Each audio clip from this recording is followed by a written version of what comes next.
Sixers fans, welcome back. Look, first and foremost, I know it's like you're watching a brand new channel, a haircut. We're ready to go. We're ready for the Sixers season. We're ready for some live streams. It starts in October 20th. What is that? 4 days from now? Live streams are back. Guys, how excited are you? I know, I'm super excited.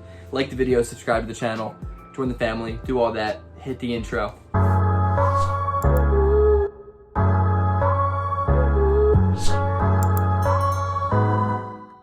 Alright guys, so this video is just going to be about expectations, a little bit about where I see the Sixers right now, what I'm looking forward to in the season. It's just kind of my season preview video. I am personally uber excited, obviously, because I think there's some big changes on the Sixers team coming up on the horizon, obviously, given the whole Ben Simmons thing, but I don't think that's coming anytime soon, and so that's first and foremost. I think that we are going to hold on to Ben Simmons until probably December.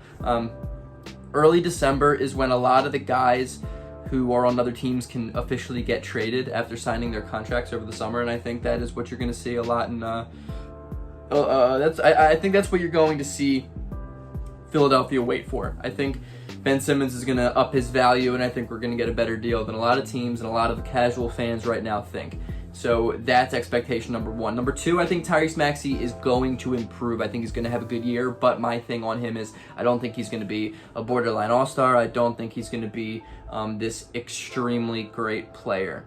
I hope I'm wrong, but I just don't see him excuse me. I just don't see him really taking a humongous next step. I think he's going to be taking some steps, but I just don't see that outside shot being as consistent enough to where it needs to be for him to be an all-star. So that's another thing. I think Tobias Harris is going to have a really, really good year. I think Tobias Harris looks really good physically. I think he's going to just continue to play his game of basketball, his brand of basketball. It works. I think Toby's going to have a good year being the number 2 if Ben Simmons happens to not play, and I think especially given the fact if we get a more natural point guard, I think that could help Tobias a lot.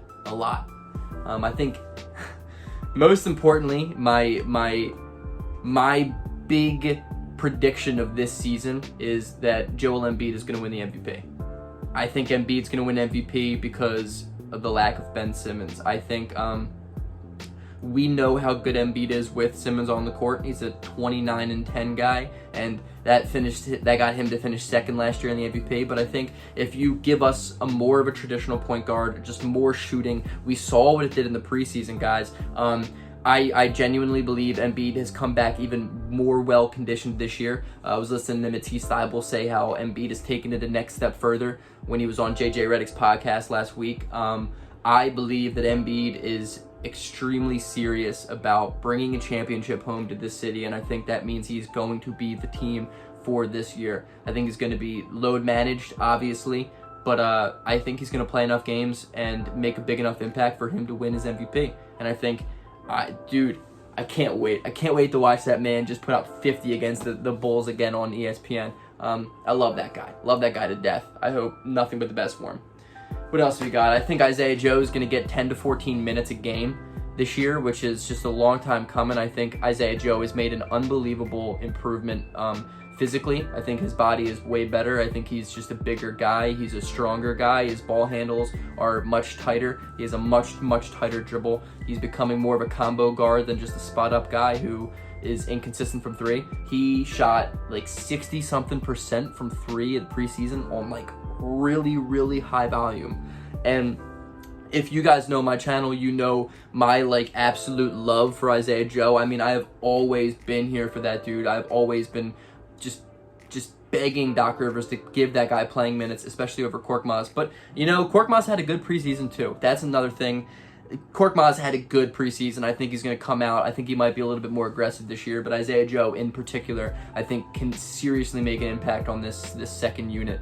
And if you look at our second unit, a little prediction I have here is I think the Sixers are going to be one of the deeper teams in the NBA, which is kind of crazy to say because the Sixers have always been extremely poor when it comes to depth, and that's always been our big problem in almost every single season that I can remember.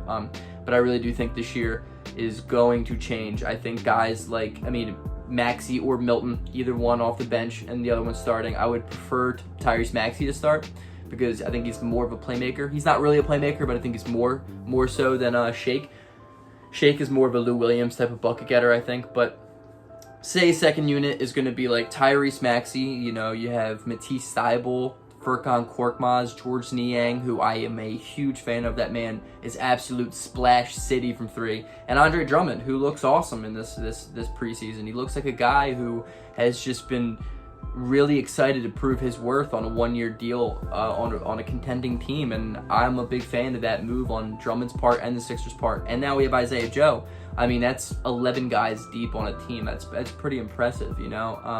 I'm excited to see what Doc Rivers chooses to do with this bench unit early on, to see who he's going to give opportunities to early on, to see, you know, fighting out. I think a little bit of a prediction here for me is I think Shake Milton is going to be the guy who finds himself out of the rotation, if anybody that I said out of those 11 guys. I would love to see Furkan Korkmaz lose his minutes, but that's not going to happen. I believe Shake Milton just hasn't really looked great thus far. And I am a monster Shake Milton fan, so I hope I'm wrong, but I just kind of see him being the oddball out here. So that's where we're at there. I think the starting five is going to stay intact for now. I think it's interesting. Like, is Ben Simmons going to play, or is he just going to play the injured card? I don't know. I don't know. But if he does play, it's obviously going to be the regular starting five. I think Curry's going to have to be more aggressive.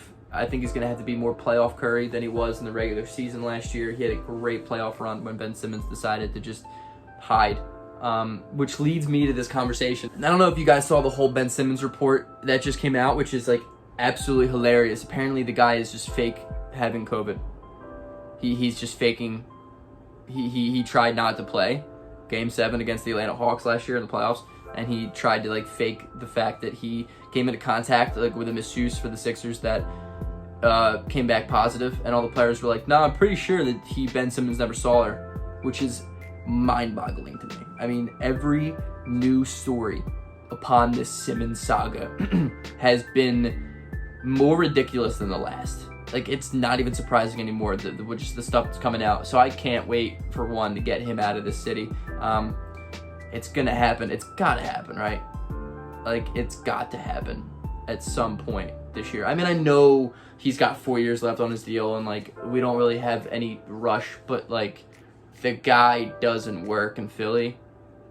So I'm really excited for him to get traded. My prediction again is December to January. I think he's gonna get dealt. I think they're gonna get back a pretty solid return. I do. I believe the Sixers are gonna do pretty well when it comes to this whole Simmons trade. I don't think they're not gonna trade him if they don't do well. So like, that's the way I'm looking at it. You know, if Morey doesn't find a deal where he's like super confident in receiving, he's not gonna make the trade, because if you really look at this whole Simmons thing, if Morey fumbles the bag on this trade, it's gonna cost him his job. It's going to cost a lot of front office guys in the Philadelphia 76ers organization their jobs. So they're going to make sure that this is going to be the right move. You know what I mean? Last but not least, I think I have the Sixers, the way this team is constructed right now, as the 3 seed. That is including Ben Simmons playing. My big, bold prediction on the year is the Sixers trade for Bradley Beal. I think the Wizards are going to come out poor in a tougher Eastern Conference. I like the pickups with Dinwiddie. I like Corey Kispert. I think that's a great draft. I even like the fact that they went out and got some depth dudes with Montrezl Harrell and other guys like that. But the East is pretty good. I had the Wizards at the 9-10 seed the last time I checked a week ago. And so I don't know. I don't know. Maybe at some point, you know, the Wizards just move on from Bradley Beal. So my very, very bold prediction, the Philadelphia 76ers trade Ben Simmons for Bradley Beal. In some nature, in some way, that deal is going to get made. I have the Sixers at 3. I have the Nets, Bucks, Sixers. Who knows with the Nets now? Honestly, it might be Bucks, Nets, Sixers. But I think the Sixers are going to be very, very close to the Miami Heat in the regular season. So, guys, let me know what you think. I'm extremely excited. Live streams, guys. Live streams are coming back. like the video. Thank you so much for watching. Peace.